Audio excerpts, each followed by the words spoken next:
And now the Assembly will hear an address by His Excellency Nikol Pashinyan, Prime Minister of the Republic of Armenia.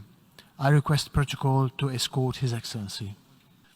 I have a great pleasure in welcoming His Excellency Nikol Pashinyan, Prime Minister of the Republic of Armenia. I invite him to address the Assembly. Mr. President, Excellencies, ladies and gentlemen, it is an honor to return to the General Assembly, though I wish I was here with a more positive message, given all the challenges and tribulations the world has been through in the past few years. But my statement will focus on the latest Azerbaijani unprovoked aggression against the sovereign territory of the Republic of Armenia and its overall impact on the stability in the South Caucasus. On September 13, Azerbaijan launched an unprovoked and unjustified military aggression against Armenia, using heavy artillery, multiple rocket launchers, and combat UAVs.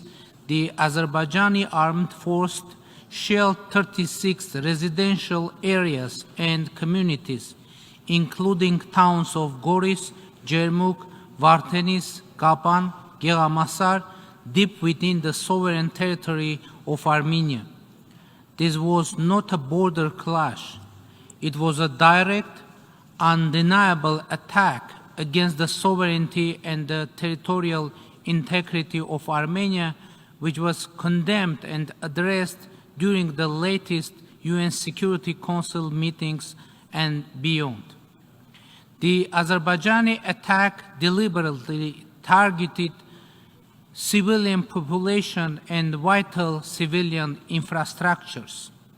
Jermuk is one of the main health, tourism, and resort places of Armenia, and now, as a result of Azerbaijani aggression, all the hotels, resort and health centers of Jermuk are closed. All the residents of this town are displaced. Overall number of those temporarily displaced from Gegarkunik, Vayodzor, and Sunit regions of Armenia is more than 7,600 persons, mostly women and elderly people, among them 1,437 children and 99 persons with disabilities. Around 192 houses, 3 hotels, 2 schools, 1 medical facility partially or completely destroyed, 7 electrical infrastructures, 5 water infrastructures, 3 gas pipelines, 1 bridge were damaged, 2 ambulances, 4 private cars were shelled. The Kechud water reservoir was targeted and shelled. Journalists and ambulance vehicles were targeted and shelled as well. As a result of the aggression, the number of victims and missing persons at the moment exceeded 207. Among them, 3 civilians were killed and 2 civilians are missing. 293 servicemen and 8 civilians were wounded. At least 20 servicemen were captured.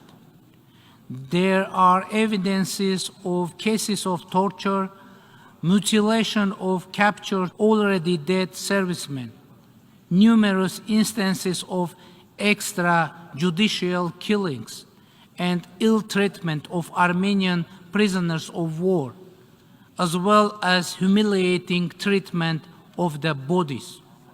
The dead bodies of Armenian female military personnel were mutilated and then proudly video recorded with particular cruelty by the Azerbaijani servicemen. The videos featuring such gruesome war crimes and crimes against humanity are being shared and praised on the Azerbaijani social media by individual users. No doubt, committing such unspeakable atrocities is a direct result of decades-long policy of implanting anti-Armenian hatred and animosity in the Azerbaijani society by the political leadership.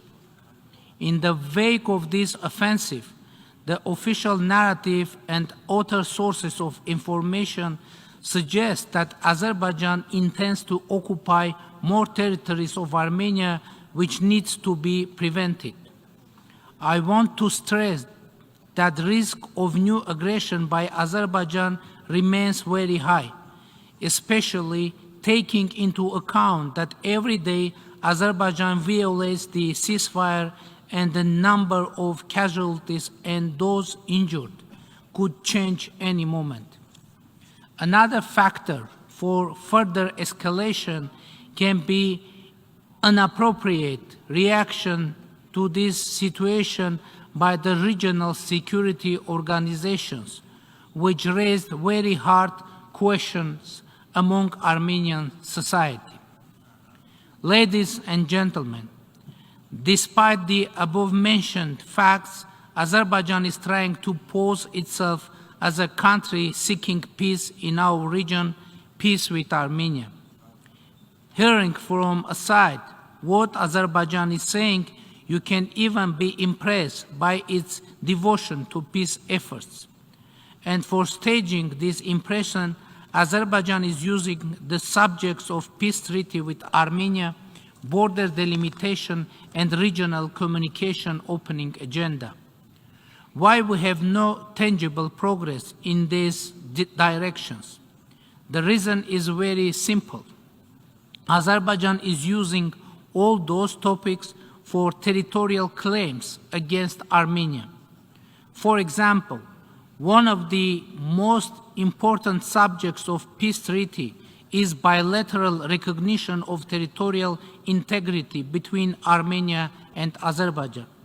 We have already declared that we are ready to do so, but Azerbaijan hasn't done it so far. On the contrary, Azerbaijan has been publicly voicing that the entire south and east of Armenia and even the capital city of Yerevan is an Azerbaijani land. On the other hand, Azerbaijan is keeping under occupation tangible territories of Armenia, and as I said, the risk of new aggression by Azerbaijan remains very high. In this regard, I am posing an official and public question to the Azerbaijani president. Could you show the map of Armenia that you recognize or are ready to recognize as the Republic of Armenia? Why I am asking this? Because it can come out that from the point of view of official Azerbaijan, only half of Armenia and even less is the Republic of Armenia. If Azerbaijan would recognize territorial integrity of Armenia, not theoretically but concretely, I mean the integrity of our internationally recognized territory of 29,800 square kilometers, it would mean that we can sign peace treaty by mutually recognizing each other's territorial integrity. Otherwise, we would have a phantom peace treaty, and after that, Azerbaijan will use border delimitation process for new territorial claims and occupation. As you may know, bilateral commission of border delimitation and border security was formed in May, and 2 meetings of the commission have taken place. Before the formation of the commission, last year, Azerbaijan occupied more than 40 square kilometer territories of Armenia. And then, one of the excuses of Azerbaijan about the reasons they have done this was that Armenia, according to them, refuses to form border delimitation commission. Of course, we didn't refuse to do that, but only insisted that simultaneously a mechanism of border security should be established. In the end, according to our international partners' request, who argued that the Border Commission work itself will be a reliable factor for border security, we agreed to start the work. And now that Border Delimitation and Security Commission has been formed and is working, Azerbaijan initiated a new phase of aggression. And some of those international partners are silent. But what is now the explanation for aggression of Azerbaijan? You know, if someone has excess of aggressiveness, the reason always will be there. As it is said in a movie, it is always possible to find the reason. For example, why they killed Prince Hamlet. Who killed, how, when, and why? It doesn't matter. The reality is that Azerbaijan is trying and will continue to use the delimitation process for territorial claims against Armenia. Another such a topic is the opening of regional transport communication links. Azerbaijan is trying to represent Armenia as a destructive side in this discussion. The reality is that Armenia is ready to open its roads for Azerbaijan in the framework of our national legislation. Moreover, recently the draft decision of government was published that supposes to open 3 checkpoints in the border with Azerbaijan for implementation of the Article 9 of the trilateral statement from November 9, 2020. According to that draft, citizens and goods of Azerbaijan would be eligible to use the existing roads of Armenia to commute from main Azerbaijan to the Nakhchivan Autonomous Republic. The Armenian government had political will to unilaterally accept that decision. But Azerbaijani officials tell us that they don't want to have those routes. What do they want? They want a new route to be constructed. It is also acceptable for Armenia, but according to the 9th article of the trilateral statement from November 9, 2020, a new route can be constructed with the consent of the sides. Armenia is ready to construct such a route which would operate according to the legislation and within sovereign control of the Republic of Armenia. So what is the point of Azerbaijani claims? Azerbaijan is hinting that Armenia has to provide an extraterritorial corridor, and according to them, the 9th article of the trilateral statement from November 9, 2020 is supposed to do that. The trilateral statement is a public document, and in the 9th article there is nothing about corridor, extraterritoriality, etc. So what is the purpose of Azerbaijan? To create a new crisis as a pretext for a new aggression against Armenia and for a new territorial claim.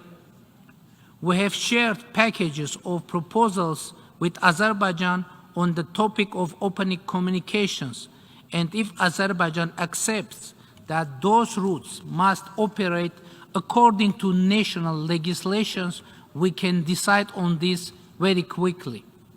By the way, the trilateral statements from November 9, 2020 and January 11, 2021 imply that not only Armenia should provide roads to Azerbaijan, but Azerbaijan should provide roads to Armenia too, and we haven't received anything so far.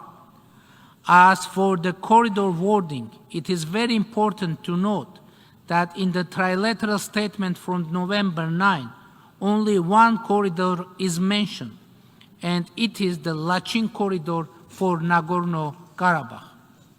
Ladies and gentlemen, one of the crucial factors of regional stability is the comprehensive settlement of Nagorno-Karabakh conflict, where the rights and the security of the Armenians living in Nagorno-Karabakh will be addressed and guaranteed. Latest aggression is happening while the humanitarian consequences of the 2020 war in Nagorno-Karabakh have not been addressed yet. The post-war rehabilitation of Nagorno-Karabakh, the psychosocial issues of the displaced population, the repatriation of Armenian prisoners of war, and the preservation of cultural and religious heritage remain on the agenda of our government. Nevertheless, the Armenians in Nagorno-Karabakh are in need of the support of international community. We call to support the secure and unhindered access of UN humanitarian agencies to Nagorno-Karabakh in order to assess the human rights situation and ensure protection of cultural heritage on the ground. We think that the Office of the UN High Commissioner for Refugees and the independent fact-finding mission of UNESCO should have access to the Nagorno-Karabakh conflict zone. Unfortunately, Azerbaijan has been blocking both missions by making artificial political preconditions, essentially blocking the access of an independent fact-finding mission in Nagorno-Karabakh. It is also reprehensible that Azerbaijan stalls the repatriation of Armenian prisoners of war, inter alia subjecting them to artificial trials in gross violation of international humanitarian law, its own commitments, and contrary to the calls of the international community. Mr. President, ladies and gentlemen, sustainable regional peace and stability is our objective.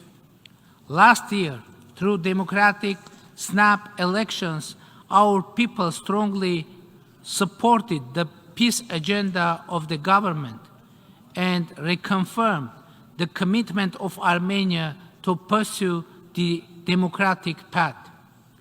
It is very important to state that the target of Azerbaijani attacks isn't only the independence, sovereignty, and territorial integrity of Armenia, but democracy of Armenia too.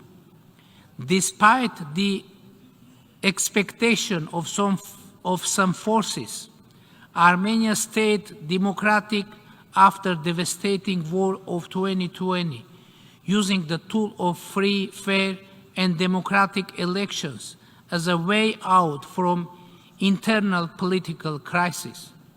International community unanimously recognized and praised this fact.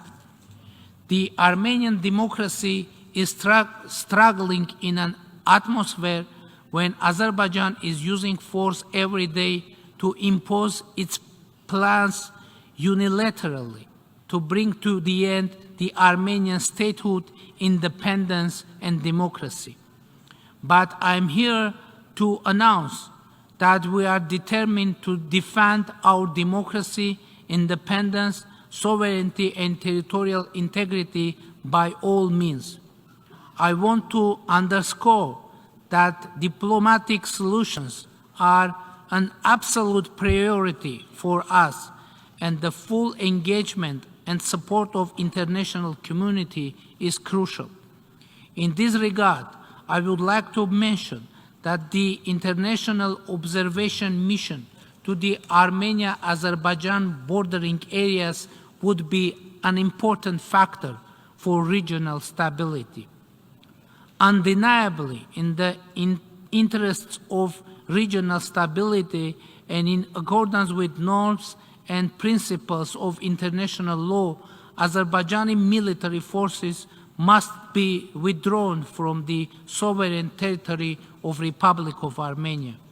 Ladies and gentlemen, I want to stress again, we are determined to build peace in our region, but we need the full support of international community, which will stand by the sovereign and democratic country and people subjected to aggression against the norms and principles of international law.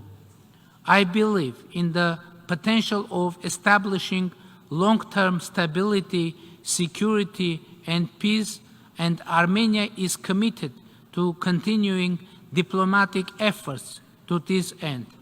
I thank you for your attention.